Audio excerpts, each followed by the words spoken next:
Woodturners, Mike Peace.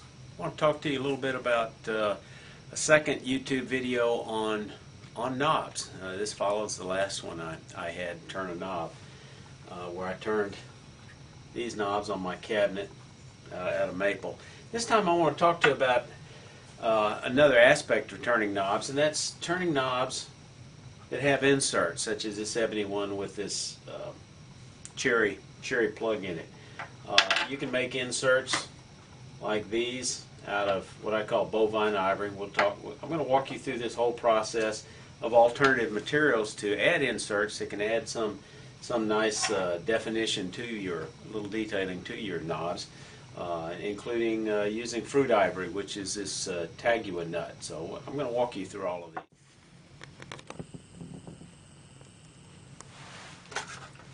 Okay, we're going to turn a peg similar to this. I'm going to start with the reverse side, then I'm going to reverse chuck it. We're going to do this, and then I'm going to show you how we're going to handle that insert. So the first thing I've done is I've marked where the tenon is going to be.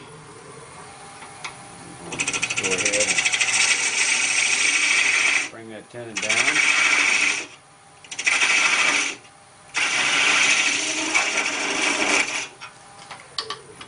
I guess I should first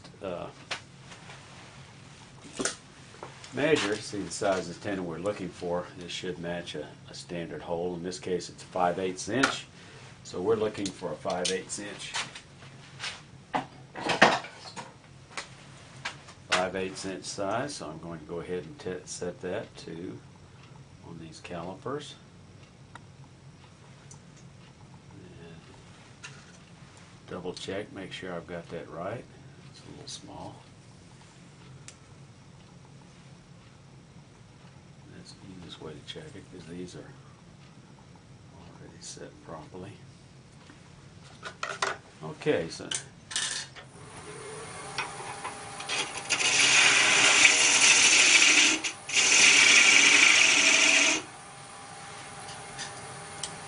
now I've already rounded these calipers over to make them a little bit safer, and they fit in well there.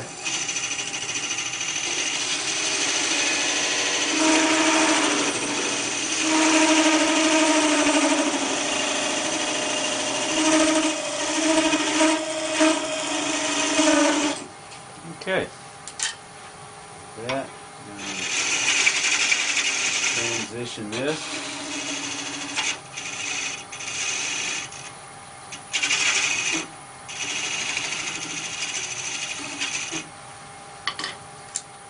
Check it all the way. Yep. Maybe just take just a skosh off center. Okay. Now that I've got this tenon, I'm going to go ahead and set that angle there. And all I'm going to do is start into this, shape this size right here to match this, then I'm going to go ahead and reverse chuck it. So I measure that, tighten it down, and it looks like all I've really got to do is make sure this thing is really running true.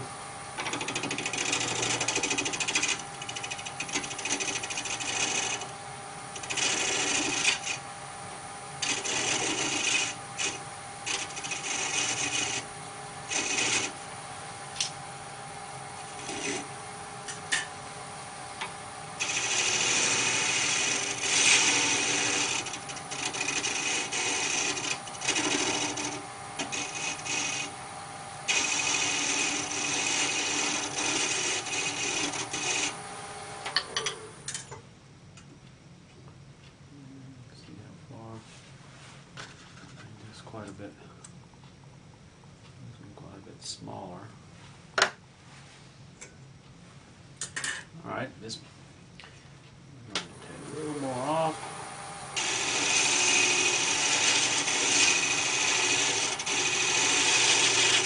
I'm going to call that good. Okay, time to reverse chuck it.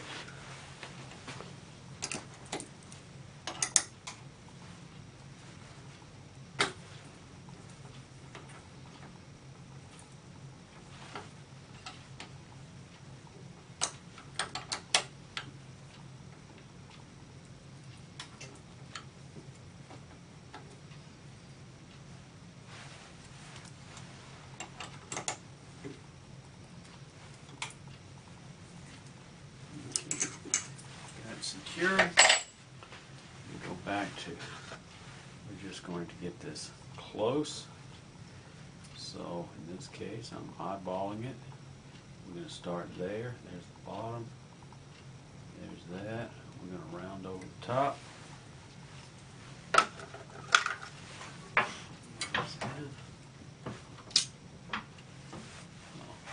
First thing I'm going to do is shape off the front.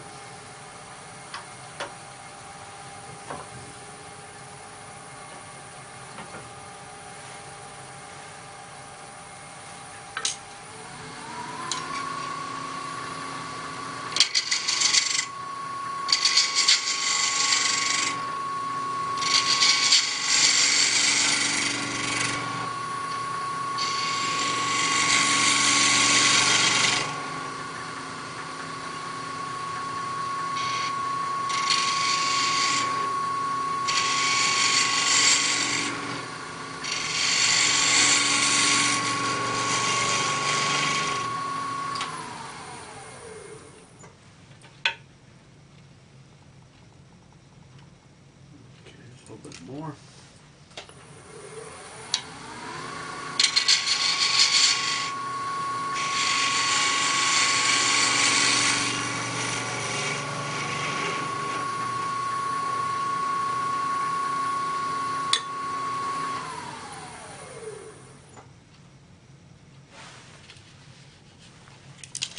Tough to see in this light, even though I got pretty good light, but this black does make it hard, so we're checking that out.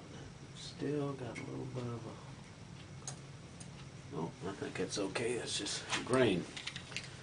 Okay, so now we're going to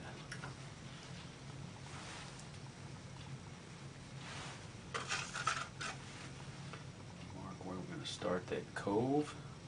Start that cove right there.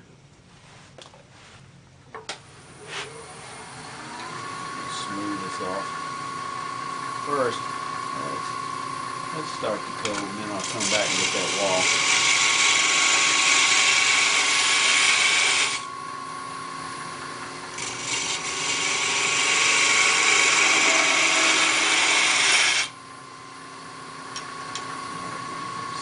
Smooth. It's true.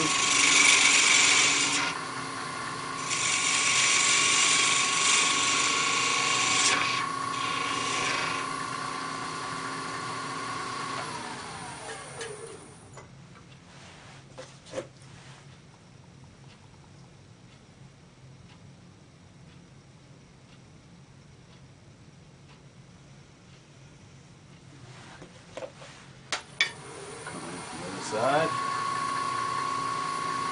When you do this cove, it's important that the bevel is actually at 90 degrees to the wood so it doesn't catch, and then you brace it a little bit so you don't get any skate back. So I'm going to enter the wood like this, and then a little bit like scooping ice cream.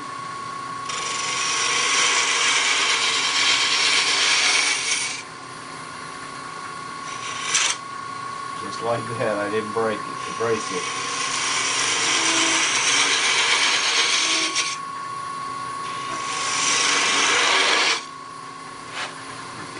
Here, same thing, come in at 90 degrees with the bevel, scoop it out, just like you're doing ice cream. When you get to the bottom, you're cutting downhill to the bottom, and then when you get to the very bottom, you have to switch the other side, get that bottom smooth. That's good. I got a little bit of a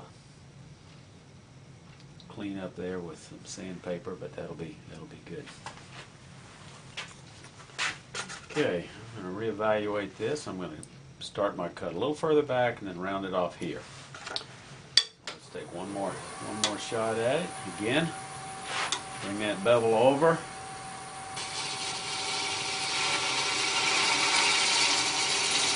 I'm anchoring my finger against the tool rest to avoid any skate back.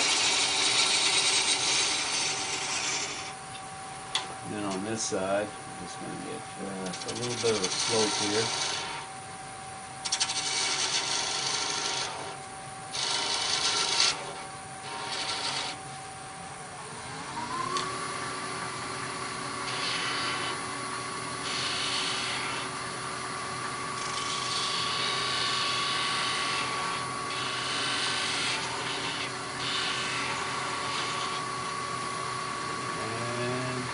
eyeballing those two, that's pretty close.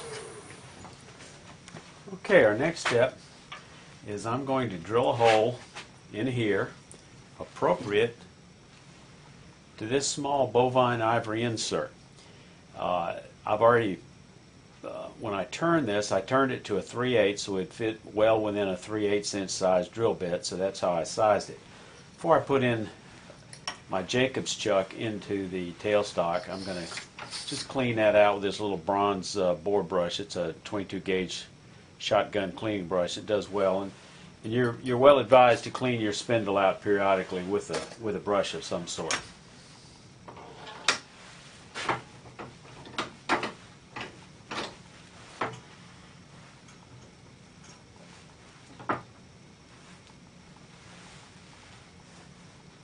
Now we're going to go at a slow speed, and we're just going to go in about 3/16 of an inch. So I'm going to let it find itself, and we're going to bring that speed up to maybe 600 before I start.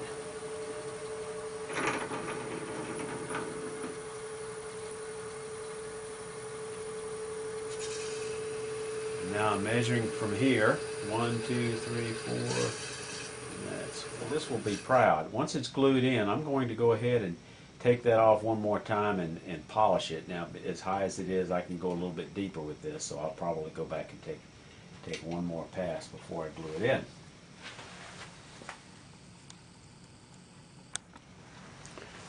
Okay, now I'm going to use just a little bit of medium CA, just because medium's what I have on hand. Thin would be too thin. I think probably heavy might be better. I'll put just enough in there, and it's dropping down a little bit. I'm going to get this all over my hands if I'm not careful. I'm just going to drop this in there, and then just tap it in place, turn it a little bit, and good. It looks like a little bit squeezing out, which is perfect. And then I'm going to let that dry of its own accord, and then we're going to come back and okay, I've got the bovine ivory insert glued. It's a little bit proud. We're going to go ahead and turn that off using a spindle gouge at a very slow speed.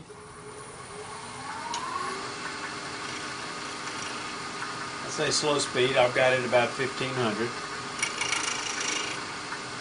Light cuts.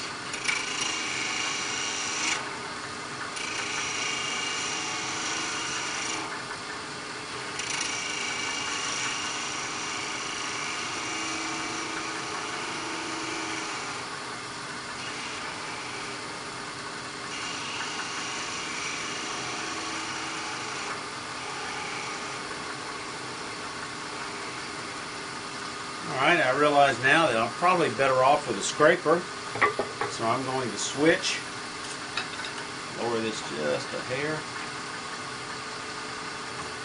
tool rest, and we're going to come across with a box scraper, very lightly. We're going to round it as we bring it face down.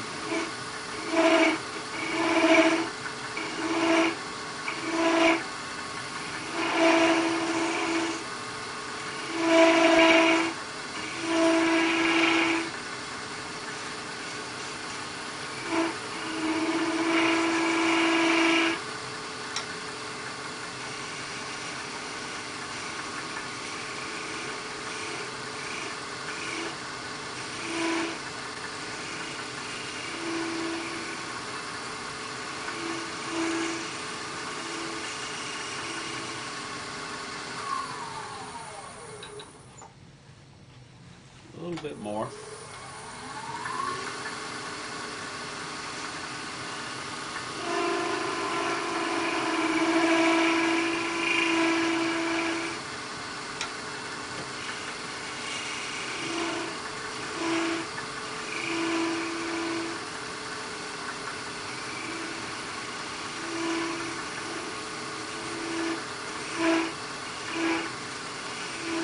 Trying to blend these two surfaces together.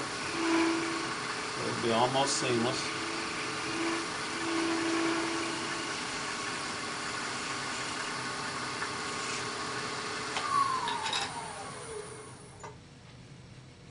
think we're there. Now, time to take a little sandpaper. This ebony is pretty fine stuff. It takes a very nice shine, so you want to polish it up. So we're going to jump in there with the cuts I've got. I think 220 grit ought to be just fine to start with. I'm just going to touch it up real fast. Keep the crisp edges by bending this over in here. Oh, lift it back. And we look at lift it back. And we look at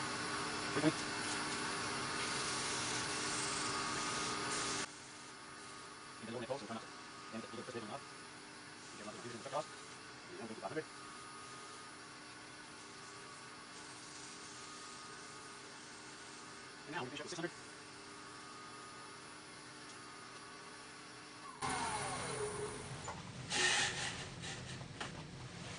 Now we're going to use one of my favorite polishing products, U-Butte Triple E. This stuff is from Australia. Great stuff. Kind of pricey, but a little bit lasts almost forever. You only tend to use it for small items. And just a little dab will do you.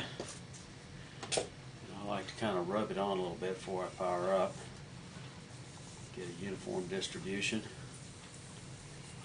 And you notice I'm using some kitchen paper towel. And we're going to rev this thing up to a pretty good speed. And that U-Butte Triple E will just polish it up. And you see that ebony just shining up. I'll be careful not to get my fingers in here.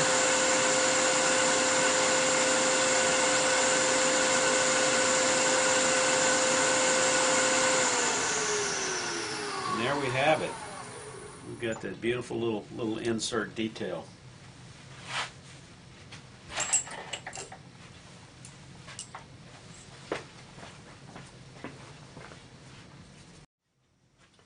Now we're going to turn a little bovine ivory. You're going to cut a little piece out of a bone that's been washed and cooked a little bit. You're going to mark off, and you're actually going to cut out with a hacksaw or a Dremel cutoff wheel a rectangular, as close to rectangular as you can.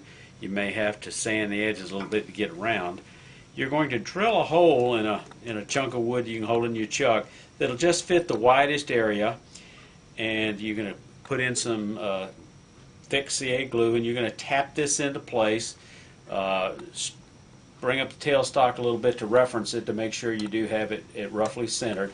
The tricky part then now becomes turning this round, and the toughness and the brittleness of this bone means you really have to use a scraper. So in this case, I'm using a square-edged box scraper, and I'm just going to ease into it ever so gently until I get a round cylinder on the tip the size of I need.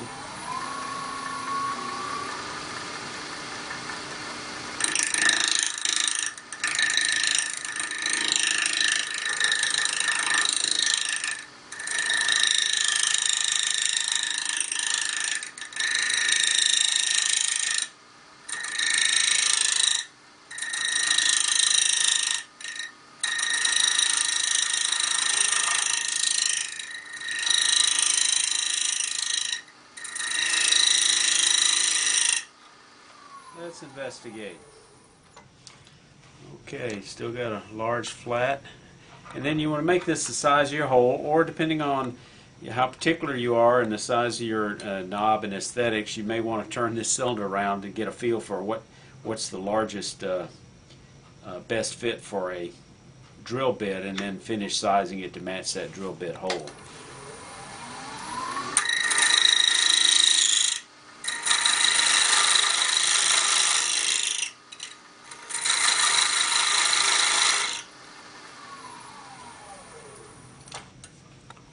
We're getting pretty close.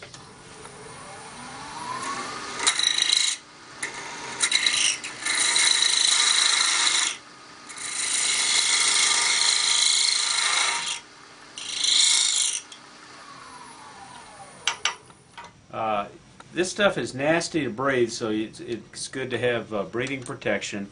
And you want to make it ever so slightly tapered, so it'll just squeeze into that hole and have a nice edge around the edge. So, a little bit more.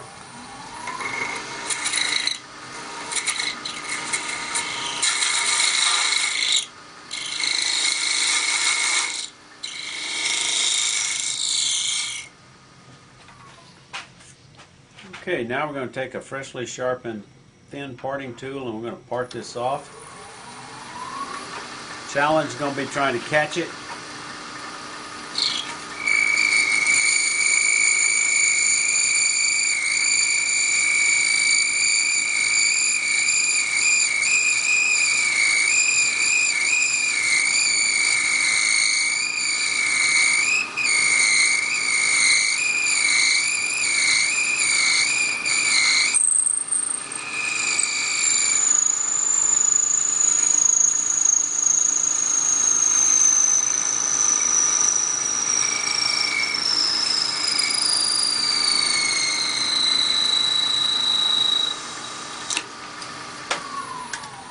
And there we have it.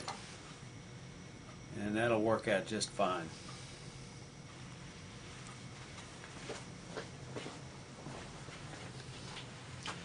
Another option for inserts is to use some type of exotic wood. The easiest way to do that is take a small piece, chuck it up, turn it into a very tiny little dowel, and then just part them off.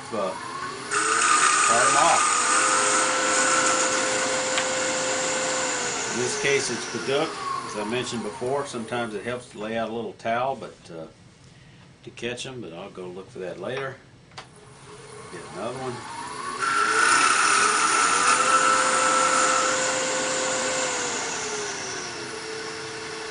A little more appropriate speed. I had it still set while I was using that U-View Triple E. There we go. Nice little, in this case Paduk, but you could use ebony or cocobolo or almost any exotic. This would work well on a lighter handle, whereas a light insert works better with darker woods. Another possibility for inserts using wood is, of course, use a plug cutter. You can pick up at wherever you get your flatwork supplies. I use a 3/8 inch cutter. You can use it for most any type of board, and you just drill down and pop them out with a screwdriver, and there you go.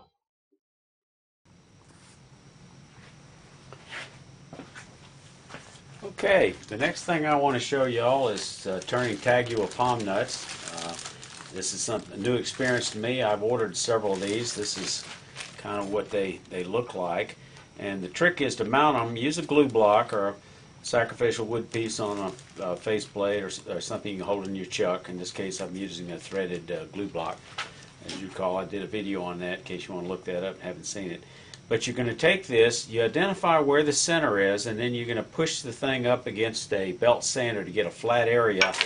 You may have to try it a few times to get it where you can then use some CA, medium or thick CA, to glue it onto your glue block. And the trick is to trying to figure out where that there's a little bit of a hollow spot, and I think there's an art learning curve to that I haven't quite figured out yet.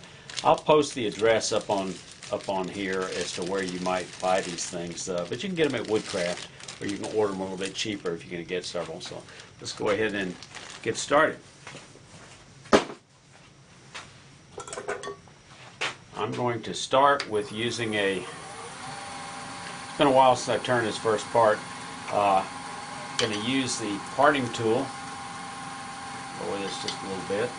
I think high speed is probably a good idea, and we're going to go very, very slow. Take it easy and scrape this stuff. It's pretty tough.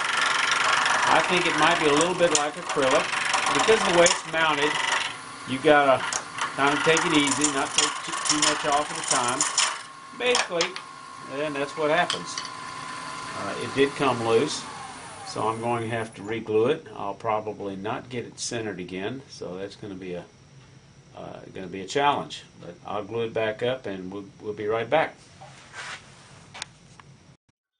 Okay, I decided I'd skip the Tagua nuts and go straight to the end of this video. I want to show you a couple of samples of two ebony pulls, one with a bovine ivory insert and one with a pecan insert. Hope you enjoyed the video.